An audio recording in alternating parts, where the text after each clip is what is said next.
Welcome everyone to our video on salt solutions and hydrolysis. In this application of acid-base equilibria, we will learn how to predict whether an ionic compound will produce an acidic, basic, or neutral solution when it's dissolved in water. We will begin with an observation that some ionic compounds, when dissolved in water, produce acidic or basic solutions. For example, if you dissolve some sodium acetate in water, it produces a basic solution. However, this ionic compound does not contain any hydroxide ions. So what we want to understand is how this ionic compound is producing a basic solution without providing any hydroxide ions when it's dissolved.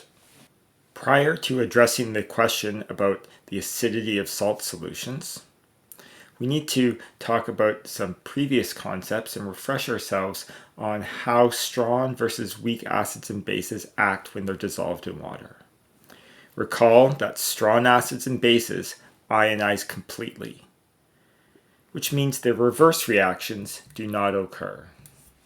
For example, when hydrochloric acid ionizes in water, it produces chloride ions.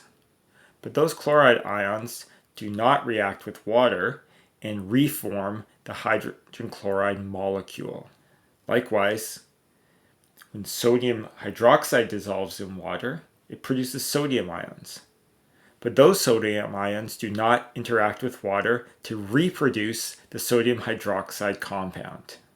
The way we will know whether these interactions with water occur or do not occur is identifying whether these ions that are present in water are the conjugates of strong acids or bases.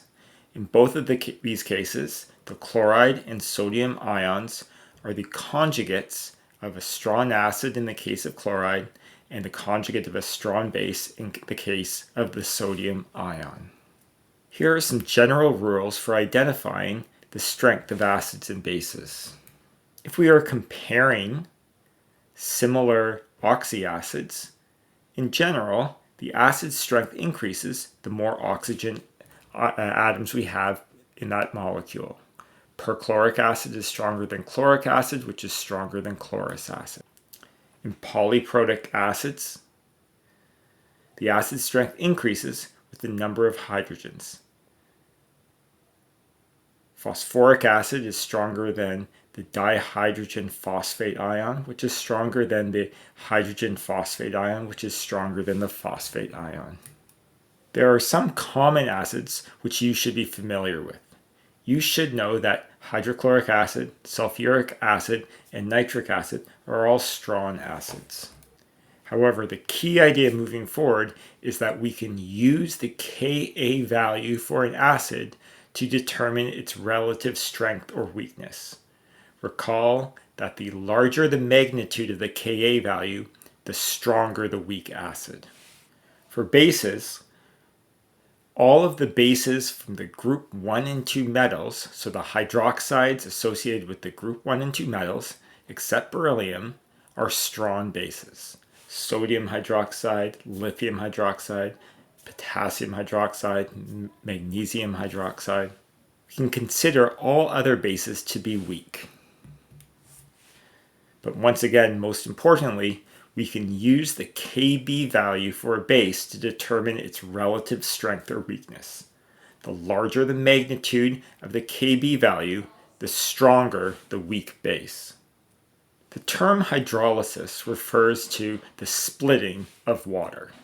A hydrolysis reaction involves a chemical splitting the water molecule and bonding with either the hydrogen or hydroxide component. In our first example, some chemical A+ reacts with water, splits it in two parts, and bonds with the hydroxide. We can see in this reaction there is a production of hydrogen ions. So we refer to this reaction as an acid hydrolysis reaction because there's the net production of hydrogen ions. In our second reaction, chemical B1- splits the water molecule but bonds with the hydrogen, thus leaving the hydroxide ion free. So in our second reaction, there is the net production of hydroxide ions. This is a base hydrolysis reaction. We are now ready to answer the question that we started the video with. How do we know whether a salt solution is going to be acidic or basic or neutral? Our first step is to write the dissolving equation for that ionic compound. We will use the example of sodium acetate. When sodium acetate dissolves, it produces the sodium ion and the acetate ion. Our next step is, for each ion, write the possible hydrolysis reactions that could occur. The hydrolysis reaction will always be the ion reacting with water. The hydrolysis reaction with the sodium ion will involve it splitting the water molecule and the positively charged sodium ion bonding to the negatively charged hydroxide ion. Thus, in this reaction, there is the net production of hydrogen ions. The hydrolysis reaction involving the acetate ion will involve the splitting of the water molecule into hydrogen and hydroxide, and the negatively charged acetate ion will bond to the positively charged hydrogen ion, resulting in the net production of hydroxide ions. These two reactions are the possibilities, but now we need to decide whether they will actually occur. For the acid hydrolysis involving the sodium ion, this reaction will not occur. We know this because a strong base, such as sodium hydroxide, will never reform. Or in general, the hydrolysis reaction that involves the conjugate of a strong base will not occur. Our other possible hydrolysis reaction involved the conjugate of a weak acid, acetic acid. This type of hydrolysis is the one that occurs. The acetate ion can react with the water and produce the acetic acid molecule. This results in the net production of hydroxide ions. Once we decide which hydrolysis reactions will occur, we see whether there will be a net production of hydrogen or hydroxide ions. When we dissolve sodium acetate, the sodium ion does not interact with the water, but the acetate ion undergoes a hydrolysis reaction, resulting in the net production of hydroxide ions. Therefore, a sodium acetate solution will be slightly basic. Let's take a moment to practice determining whether the following two common ionic compounds will be acidic, basic, or neutral. Follow the same steps on the previous slides and determine whether sodium chloride and ammonium chloride will produce acidic, basic, or neutral solutions.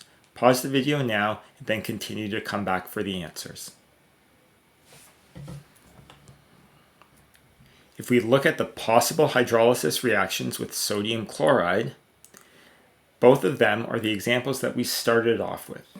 They are hydrolysis reactions starting in 3, 2. When we look at the possible hydrolysis reactions involving the sodium and chloride ions, we see that those are examples of conjugates of strong bases in the case of sodium and the conjugate of a strong acid in the case of chloride. Neither of those reactions will occur. Thus, a sodium chloride solution will be neutral.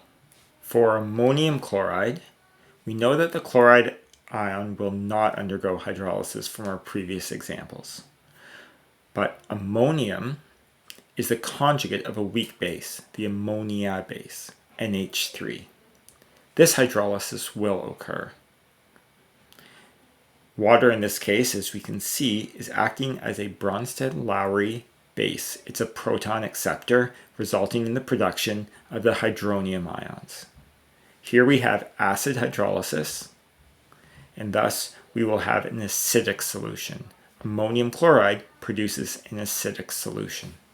In our next video on hydrolysis, we will consider examples where both ions are the conjugate of weak acids and bases, and how we can determine whether the solution will be acidic or basic.